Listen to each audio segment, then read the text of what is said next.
Okay, hello everyone, and welcome to a very special crossover episode of Buildings Hub Live and the Climate Program Portal Monthly. My name is Jaclyn Lee, Policy Associate at Atlas Public Policy, and I have the honor of being one of your co-hosts today. For those of you joining us from Climate Program Portal that may be new to the Buildings platform, Buildings Hub Live is a video podcast series that spotlights the changemakers and technologies leading the charge to electrify our built environment. And if you're from Buildings Hub and are new to Climate Program Portal, we track climate investments from the Infrastructure Investment and Jobs Act and the Inflation Reduction Act. So be sure to check us out at climateprogramportal.org to learn more. For today's episode, we will be discussing New Mexico's home energy rebates.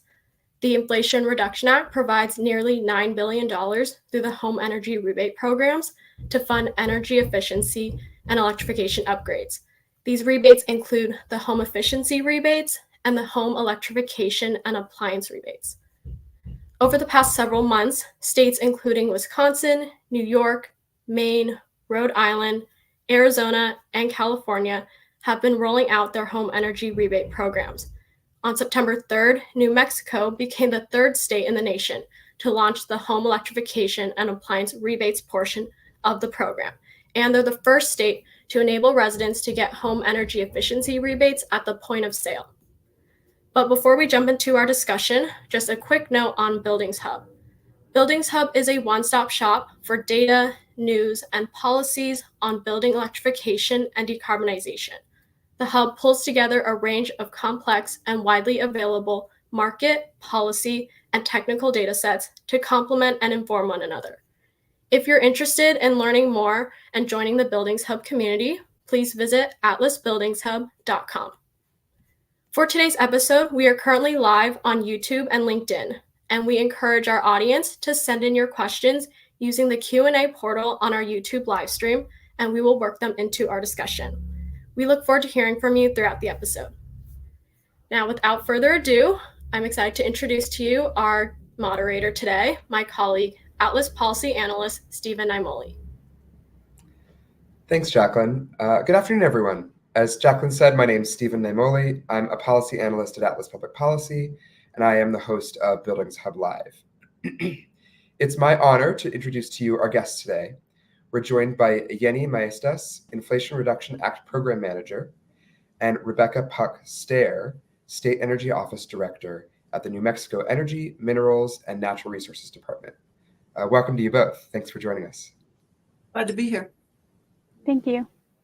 So before we kind of dive into the questions, I'd like to just invite you to share a little bit about your department and kind of the things that you work on within your roles there.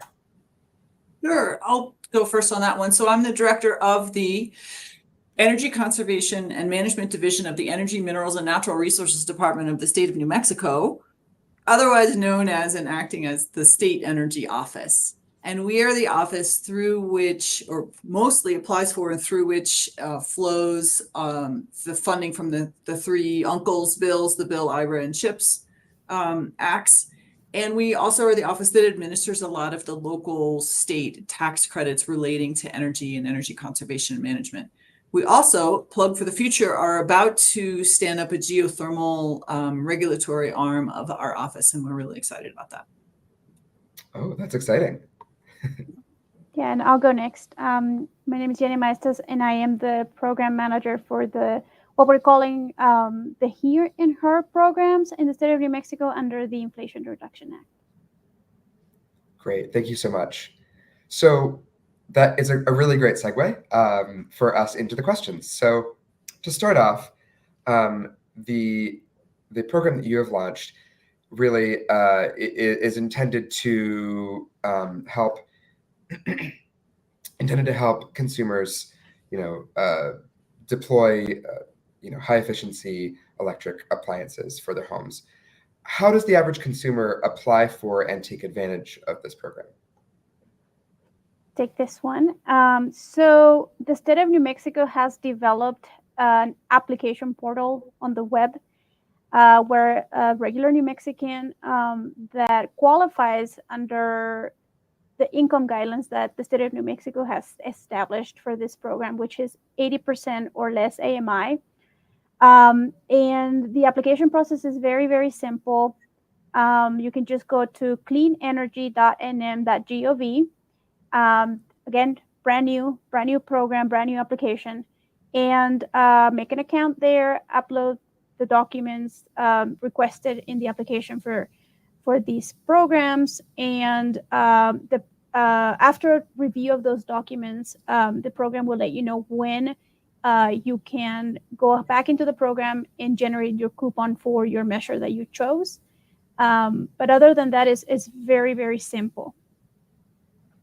And I'll just tag on to that. So these programs can be very complicated to apply for and to get your coupon. And so we made a philosophical choice to take the complexity onto ourselves so that the resident has a very smooth experience. So all along the way, we were thinking, if you're standing in the store of the aisle of your hardware store and you find out about the program, can you do this on your phone? And so we've worked really hard to create an online platform that's very simple. It's very intuitive, almost sort of the TurboTax sort of look and feel that guides applicants through the whole process. And at the end, spits out a coupon that they can either print out in paper or just show on their screen of their phone to make it as simple as possible. That's great. I love I love the idea of like a TurboTax for home energy rebates. That's great. Yeah. Yeah. And beyond, we also realized going into this that we really just needed a one-stop shop website for not just this program, but all the programs. So the site that Yeny mentioned, cleanenergy.nm.gov, is the first version of a site that we're hoping to continue expanding over the next years, where anyone can log in, type in a little information about like your zip code and your background, and the program does all the thinking and says, you're eligible for these 6 rebates and this tax credit and this grant program, just to make it very simple for people. There's even a little shopping cart icon that we just couldn't say no to. Yeah, and the reason why we decided to do that was because, we had these conversations as a team that when a regular New Mexican wakes up in the morning, they don't think about applying for the Inflation Reduction Act 501(k) and 501(k). They think, I need a heat pump, or I need a clothes dryer, or I need a stovetop. And so the system takes again, those demographics and the specifics for each household and gives you what you qualify for. That's fantastic. That's really great to hear. It's one of those kinds of things that, we've seen a lot of people in the building space try to kind of provide these kinds of elements outside of kind of the official like policy process. But it's great to hear that that's also happening within, like coming from the state government that is offering these programs.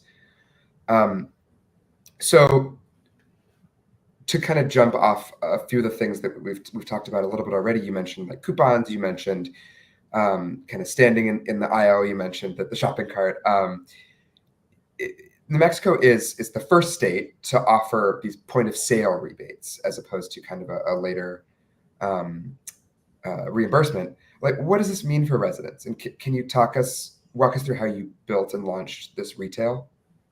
Sure, I'll go first, and then Yeny will correct and improve on what I say. So what this means for residents is the program is just that much more accessible. So it opens the door to self-installation, and it opens the door to someone doing it quickly and on their own, especially at that moment of emergency. We know that a lot of these measures are things that people don't, decide on a Saturday, I'd like to install, a heat pump. Their existing situation breaks. And so it's very available to New Mexicans. It's very fast. And it is something that they don't necessarily have to involve a contractor in. That said, we did launch the program. We didn't launch the entire program because it is a complicated program. And so what we have right now to date is self-installed insulation, and sort of basically every 2 or 3 weeks that goes by from here to the foreseeable future, we'll be adding on more products and other things that New Mexicans could take advantage of. Specifically, the contractor installed equipment is coming later. So that's not available now. And that's by design, because that adds a layer of complexity when you have a contractor and they're going to come and they're going to give bids. And we wanted to start out the gate with something simple that people could take advantage of immediately. And it's really exciting. We've already had we think the first folks in the nation are here in New Mexico. We've already had some folks use the coupons at the cash register at our stores. That's yes. amazing. Mm-hmm.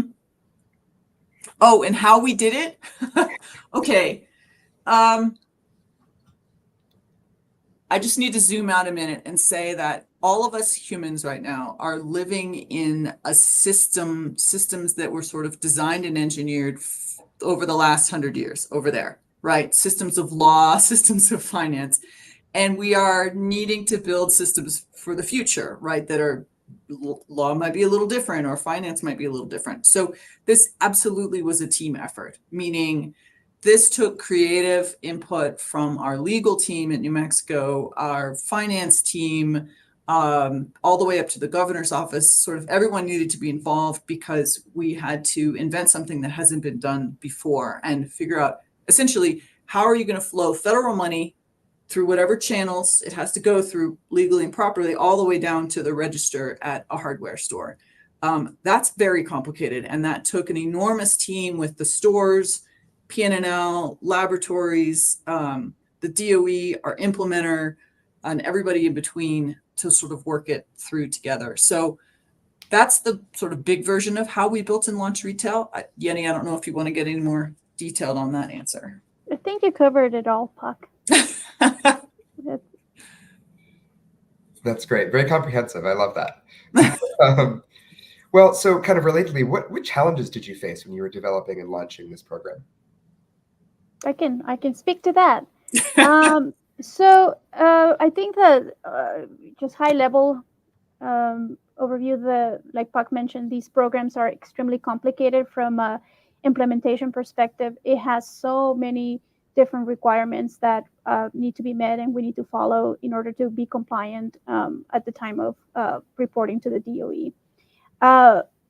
But you know, aside from the requirements and understanding the programs themselves and the many different elements that they have. So, you know, you have a PNNL element, you have the DOE requirements, we still have to follow our own state requirements on top of that.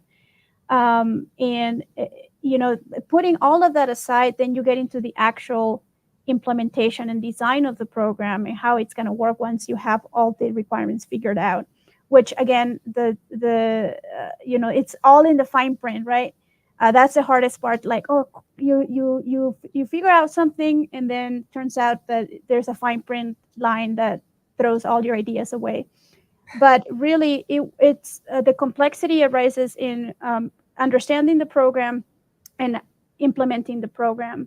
Logistically, it was a monumental effort to get our IT contractor to design this portal and collaborate with our implementer, which is a whole different contractor, and then onboarding retailers and working to develop the qualifying products list for each different retailer, which is an ongoing process as, you know, new technologies come and new appliances are being rolled out. And so each qualifying products list is different for each retailer, and, you know, onboarding mom and pops and how that's going to work with the smaller retailers, doing the outreach. How do we do? New Mexico has its very specific set of needs that are different from other states in the sense that we have tribal communities. We're also a border state, so we have a high level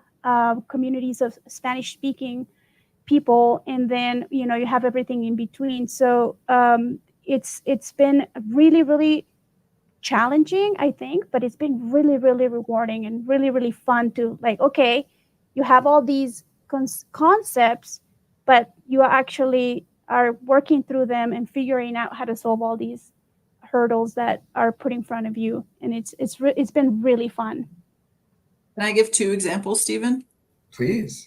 So example number 1 is the photos. Oh. So the DOE requires 2 photos, one before and one after. And they won't release their reimbursement until they get the after photo. By the way, DOE, and as all federal, it's does not give money up front. So we have to, it's all reimbursement based. So along the line, some entity has to front the money, has to front the coupon money, and then DOE won't make us whole through this whole chain of reimbursements until we produce the after installation photo.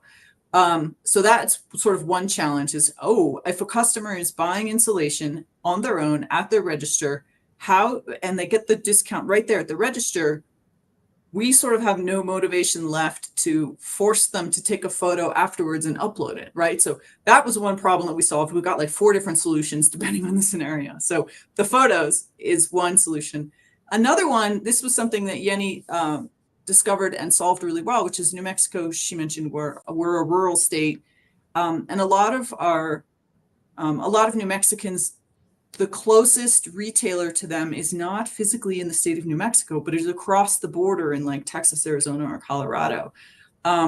So Yeny made a really fantastic arrangement with not only our retailers, but the energy offices in our neighboring states to allow our coupons to be redeemable in stores in another state. So really great use of solving that problem in order to, again, we wanted to take the complexity on ourselves to make it easy for New Mexicans to take advantage and just drive to their closest store, regardless of what state it's in. Oh, wow. That's really impressive. She's impressive. Clearly the task of negotiating and securing these agreements with like individual retailers sounds like a huge challenge. So it's very impressive that you've been able to do that. And because I imagine that is quite a benefit for the consumers who are getting this point of sale rebate. It really kind of helps them that they don't have to front the additional money. Now I'll just jump in here real quick and say one of our goals also along the way was to support our sister states. And if there's any states listening to this call either now or listening to the recording afterwards, just because you're hearing that we had to do it doesn't mean that you have to do it. So there's a lot of groundbreaking that we've done where it was sort of one and done. We solved it. The DOE has signed off, and it will, by the time you arrive to setting up your program, it won't even pop up as a problem. That's the goal. And I like to add to the complexity of the program, it should have been my first talking point, but really New Mexico was the first to launch with retail. So when you talk about complexity, we didn't have any guidance or any how-to or any instructions as to how to do it. So, we had to kind of invent the wheel in a matter of speaking for these rebates programs. Yeah, and I'm sure that the other states that are working on their programs right now are happy that you took that on, and they perhaps don't need to worry about it, or at least not as much as they would otherwise. So you mentioned a little bit that you've been doing a lot of outreach, especially given the unique nature of your population. So what have been the approaches that have been most effective in kind of promoting rebates and encouraging people to participate? Actually, we haven't been on purpose. $87 million sounds like a lot of money, but when you do the math to, assuming every household takes the maximum, the 14,000, that boils down to about 4,000, 5,000 homes in New Mexico that could take advantage out of 400,000 homes that are potentially eligible in New Mexico. So actually, our strategy right now is we don't want to drum up a lot of demand and then have to turn folk away. So, and also it's such a new program. We're still discovering bugs. Every day there's some sort of bug that we have to hammer out. So we've deliberately not done outreach and marketing other than the requirements of the program for now. And we're also going to watch the uptake. No one's done retail before, and we don't know if this is going to trigger like a run on the stores or if it's going to be crickets or somewhere in between. Obviously, we want to spend all the money we have on rebates, but we don't get all the money up front. We get, it metered out over 4 years. So that's been our strategy, is actually to not do marketing for now. And it's only been like 2 or 3 weeks. So We might just absolutely change our minds in the coming months once we see the uptake and how it's going. to give you a little bit of perspective, like Puck mentioned, we only launched our program a few weeks ago, and we already have a huge amount of interest in applications. So I think we have over 100 applicants just pending right now without any kind of outreach or marketing or anything like that. To add to that, there is a huge interest just by word of mouth that we have noticed as the public comes into our office to ask questions about when they can apply for a heat pump or windows or any other measure under the HERE program. So people are aware already of these programs, and that's without any sort of marketing or outreach. Wow. I'll add too on that is for us, there's also an equity component, is that as much as possible, we want to make sure that the rebates are distributed equitably across the different communities, across the geography of the state. And so by not marketing right now, we're going to wait and see how evenly or unevenly they're deployed or used. And then we can go to communities that aren't uptaking and we've still got some sort of cash in the bag or rebates available that we can market to. Hey, this community, we noticed that you haven't taken advantage. We want to make sure you know about it and have a chance to come to the table before the money runs out. That makes sense.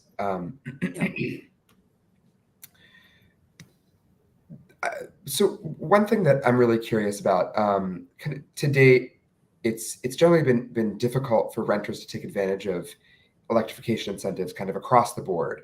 Are there elements or provisions of your programs that are really targeted at benefiting renters? Yes. So we're really excited that under the DOE guidance, renters are allowed to participate in these programs. We have not launched that part of the program yet, but we will. We are working on agreements that the landlords have to agree to sign under DOE guidance that in order for us to do any kind of work in their properties. But the resident themselves have to be low income or under percent AMI or otherwise participate in any of the list of categorical eligibilities that the DOE offers already, such as food stamps or SSI, et cetera, et cetera. But we are opening the program to renters, either single family home or multifamily homes. Everything is allowable under our program. We don't want to have any limitations. That is great. That is, I think, at least for us with in the buildings world, like that's a really big issue to tackle that a lot of people kind of struggle with. So it's great to know that that's part of that program and part of that effort. I'm also interested, the Inflation Reduction Act and the Infrastructure Investments and Jobs Act have established several streams of funding for electrification. This is kind of one of them that flows through the states, but then there are other kind of direct federal things like the energy efficiency tax credits or the greenhouse gas reduction fund that kind of is flowing through these kind of large like green banks and kind of and capital kind of institutions as well. How will these state rebates work alongside some of these other like federal funding streams? I love this question. The short answer is it's unique for every individual home and every individual situation, which is both a blessing and a curse, right? So everybody is eligible for something, right? Whether you qualify for this program or you're more moderate income and tax credits are more your thing, there's something for everyone. The challenge then becomes on our part is how do we help people? How do we matchmake? How do we help an individual person find what programs are good for them in what combination, in what order? And so I currently have an RFP out right now. I'm very excited for energy coaches and green financing services that will be our leads on the stacking and braiding. And our hope is that we will build out the website with a lot more stacking and braiding material to say, oh, you're eligible for both this tax credit and this utility rebate and possibly this grant. These three will pair, but this one you can't pair, and help folks sift through the stacking braiding, and then also help folks know, well, what exactly do you need for your house and your situation and your income and your climate? And in what order should you be installing all of this, right? There's a reason that we launched with very modest insulation, right? Nobody ever talks about insulation, and we wanted to give it its due because, as you know, that's one of the most cost-effective ways you can do to lower your energy bills and lower emissions. But it's best to do that first, right? And not necessarily do your heat pump first, because you've got to right size your heat pump. So we're very excited to be launching that wing of the program soon to help with the stacking and braiding and guiding folks through the buffet of fantastic options that are available right now. Yeah, that's great. And that, I imagine, will also tie in with other, both federal and other state kind of programs that you had mentioned Yes. earlier as well. That's excellent. That is, I think, another key thing that I think we've been seeing a lot in the buildings world is helping people understand what can go together, what are the puzzle pieces that can go together, what can't go together, and how everything, So that's fantastic. I love hearing that. And there's another piece too, which is just, this is an energy transition, meaning we're transitioning into something new, and folks, myself included, sort of have to learn new lingo, like what is a watt, what is a kilowatt, what is a kilowatt hour, right? What do those things mean? And I liken it to sort of, when cell phones came out, we don't really know what a G is, but we know that 5G is faster than 3G, right? And so we know, okay, it's worth paying a little more for 5G. We have to get to that very basic level of consumer understanding in the market. And I think the state can play a role in that, and just providing clear, unbiased information. We're not making money off of you, but here's what a kilowatt is, and here's what a kilowatt hour is. Yeah, and that's so useful because, as you noted earlier, like, consumers don't necessarily think about, oh, well, like, these are the different kinds of heating and cooling and cooking and all that kinds of things. They're just thinking, I need this service, I need heating, I need, cooking, I need cooling, etc. And so they're not thinking about, oh, well, this needs this many kilowatts, or this needs 120 volts, and this needs 240, and all of those kinds of things. So it's big for the state to be kind of helping people understand some of those things a little bit, particularly if they are doing as some of this program encourages, if they are doing some of that buying in the store and self-installing or things like that, or some combination with a contractor or a self-installer, things like that. So you've mentioned a couple times the kind of sister programs. The other kind of piece of the IRA home energy improvement kind of rebates is this whole home electrification incentive as well. Can you tell us a little bit about what we can expect from when that will come along as well? Yeah, I can speak to that.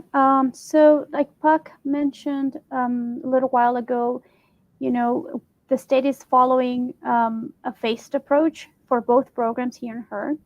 And so we launched with insulation under the HERE program, but there's a bunch of stuff happening behind the curtains to be able to launch all the rest of the measures under the HERE program, and also under the HERE program. And what New Mexico is calling homes, we're calling HER. We're calling HER program. It's not confusing at all. But we're working on onboarding and training contractors right now for that particular program, and we are hoping to launch either at the end of 2024 or at the beginning of 2025. That's excellent. Can you talk a little bit about what that process has been like, kind of onboarding contractors and sort of working with the workforce who are kind of on the ground here? Yeah, I can feel free to add anything, Puck, if I miss anything. But, working with our implementer has been key to try and onboard contractors. Part of the reason that our implementer won the RFP that they put in for was because they already had a New Mexico contractor network established. And so it was really easy for them to just step into that network and start working right away. So right now, we have not onboarded any contractors because we are working on the contractor portal. So if you go again to cleanenergy.nm.gov, the one-stop shop, that also is not only just for the applicant to go and get the rebate, but it's also for the contractors to get their training on these programs, their certification for these programs, and possibly even their payments for these programs. And so the way that we envision it working once it's up and running is that we have your applicant that applies for this program and qualifies. You have your buffet of contractors that are qualified to do several different installations, electrical panel upgrades or heat pump installations, whatever that may be. And the program will connect the consumer to a contractor that's close to their location. So that's how it's gonna work in high level. The contract will go to their home, assess the situation in their home, and then come back to the system with a quote that either our implementer gives it the green light or negotiates rates or questions or whatever that may be. So that is how we envision working. But really, right now, we're starting with the small contractor network that Franklin has already a working relationship with, our contractor, our implementer. But really, it's open to everyone. And we hope to have as many contractors onboarded as possible for the state of New Mexico. That sounds excellent. Because I say this everywhere. For this transition to work, hey, contractors, if you're listening, get with your buddies, form a coalition that is plumbers, electricians, and HVAC, and create a one-stop shop for home electrification. So right now, that's split. To electrify someone's home requires plumbers, HVAC, and electricians, but right now they're sort of split across three different shops, and it makes it very difficult for consumers and homeowners. So if anyone is interested in a great business opportunity, get with your buddies and set up an LLC and become the one-stop shop, please. You heard it here first. Yeah. No, that's great. Thank you so much for sharing that. I really, it sounds like there's a lot of like really kind of in-depth and thoughtful work going on, within your office with the implementer and like kind of all across this sort of supply chain, so to speak, to make sure that consumers are getting a lot out of this program, and that's like really, we love to hear that. So you mentioned a little bit about how the programs it's a phased program.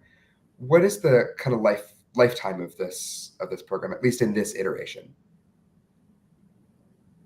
So yeah, I can take this one. So our programs, even though the DOE says that these programs are available for 8 years, our programs are going to be available for 4 years.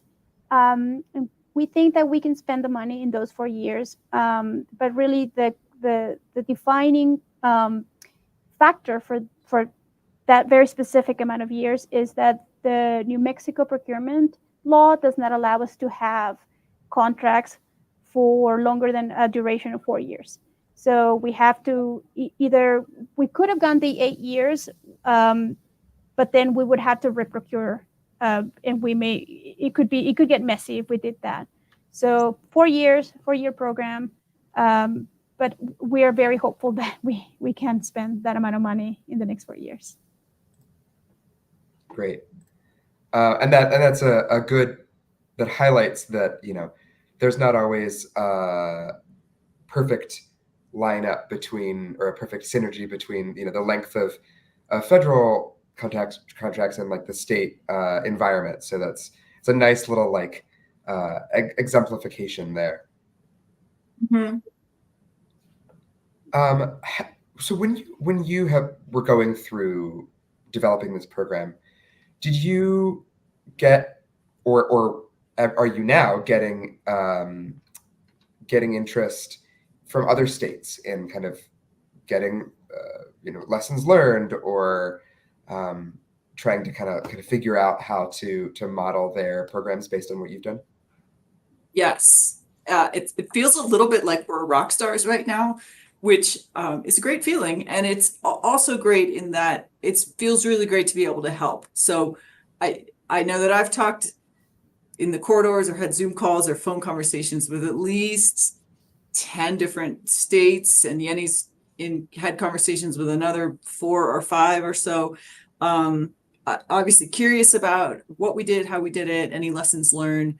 And we are supporting as many other states as much as we can. So if you're a state on the call and if you have questions, come find us. You can find us through cleanenergy.nm.gov, and we're happy to help. And that was one of the reasons that motivated our crew to try to go first, is we thought, well, if we figure this out, it's not just for us, it's potentially for all the other states. So that in the dark hours and at the midnight hours, that really kept us going, because we wanted to be of service to the other states. That's great. We love that. We love a lot of like cross-state collaboration, a lot of learnings, things like that. Those are kinds of things that we love to see. We're very curious about that. Yeah, we're looking forward to the other states doing it, because they're going to do it better than we did it. So it's just going to get better and better, and it'll be better and better for Americans on the ground. Wonderful. So we've talked a lot about insulation. We've talked about kind of heat pumps coming along, and stoves and other sorts of appliances coming down the road. We haven't talked a whole lot yet about like pre-weatherization, which is kind of often a first step for folks before going electric. How do the rebates work with pre-weatherization funding? Yeny, you want to take that one? Yeah, and feel free to add to that. So the weatherization program in the state of New Mexico is not administered by our office. It's a separate office in elsewhere. But it offers a great opportunity for what we call stacking and braiding, right, of the funds. So we hope to, as these programs roll out, to collaborate extensively with the weatherization program, so that after they come in and do the work, we come in and do the rest of the work after they have done weatherization. But also, again, I like to kind of emphasize that's one of the reasons that we launched with insulation. That's like the first step to weatherizing your home. Absolutely. That is great to hear. And I kind of love how that ties into the themes of what we've been talking about, of the stacking and braiding, of kind of pulling together different programs, and also the sort of sequencing of solutions. So we're getting pretty close to the end of our time here, but I want to ask both of you. We've talked a lot about quite a few different topics here, but is there anything that you think is like really important and really key that we haven't talked about yet?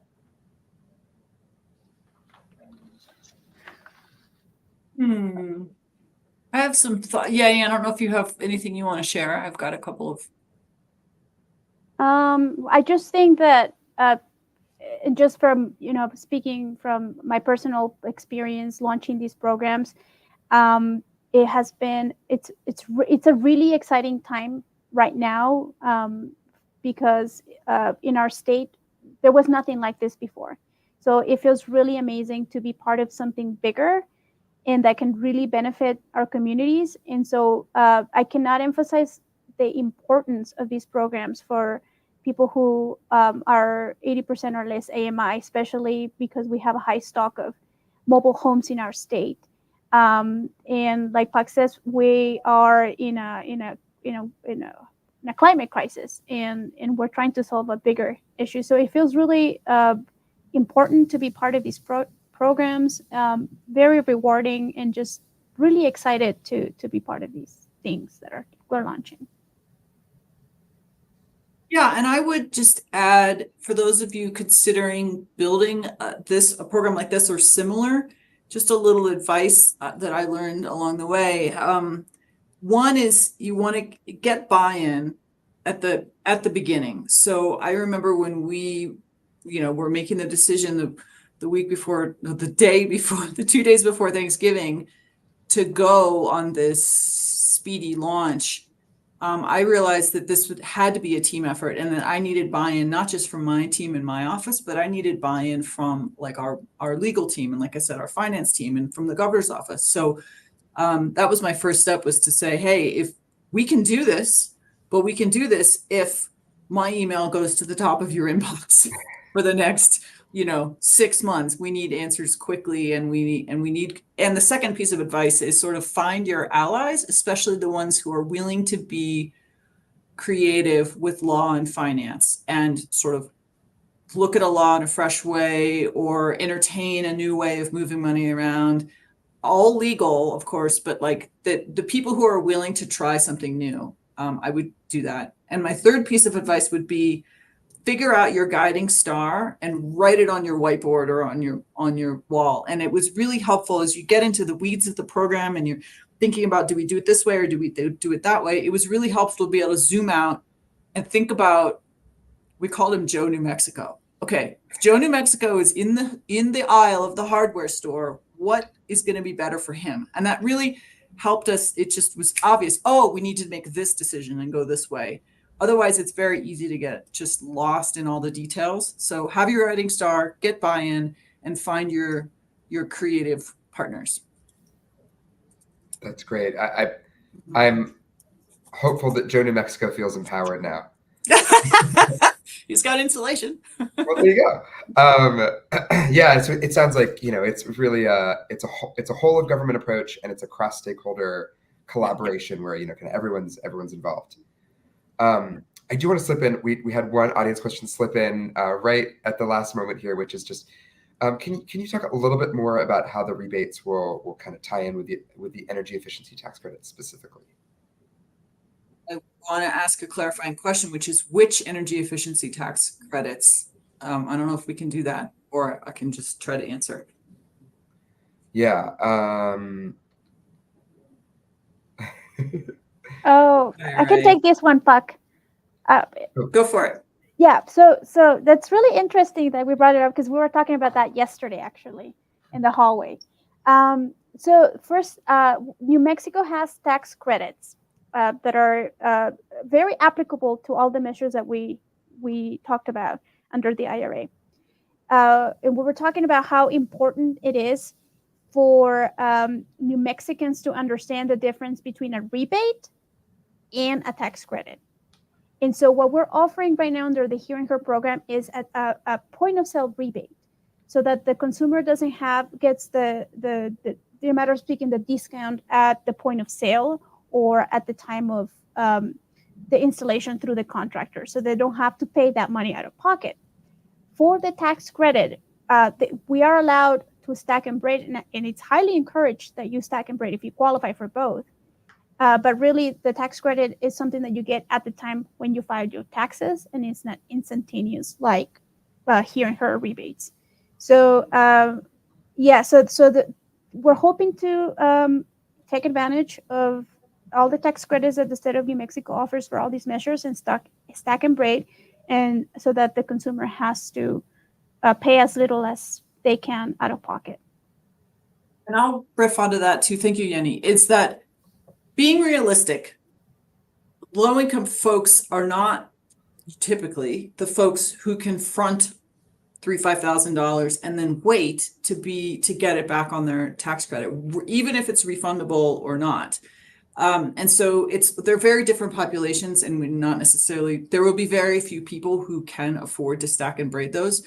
And for the ones that can, that's why I'm wanting to work really closely with a green financing person, because what would make that helpful is, let's say I'm Joe New Mexico, I need to buy a heat pump. It's $20,000.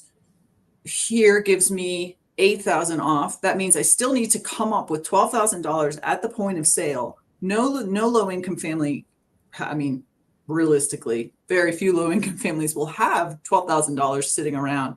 And so that's where I want to slide in some of our green financing, someone who can loan them that $12,000. That person can then actually take the federal tax credit on it and use the tax credit to help pay down that loan that they got. So that's really how we see it possibly working on the ground, but they really are two different populations for the most part. Yeah, I think that's a really smart point. And just to clarify, I think the reference to the energy efficiency tax credits was specifically 25C, the residential energy efficiency tax credit. So, which I think you had kind of deduced. Well, Yeny and Puck, thank you so much for being here. It's been a really fantastic discussion. We really appreciate you for joining us. Welcome. It's fun. Yeah, Yeah, and thank look you. forward to hearing more about, kind of keeping track of what's going on over there in New Mexico, because it seems it's a great program and we're really interested in staying tuned. And to the audience, thank you so much for joining us for this special crossover episode of CPP Monthly and Buildings Hub Live. If you're interested in learning more about the Climate Program Portal or Buildings Hub, please visit our respective sites at climateprogramportal.org or atlasbuildingshub.com. Both CPP Monthly and Buildings Hub Live air regularly, so stay tuned for future episodes. We look forward to speaking with you again soon. Thank you, and enjoy the rest of your day.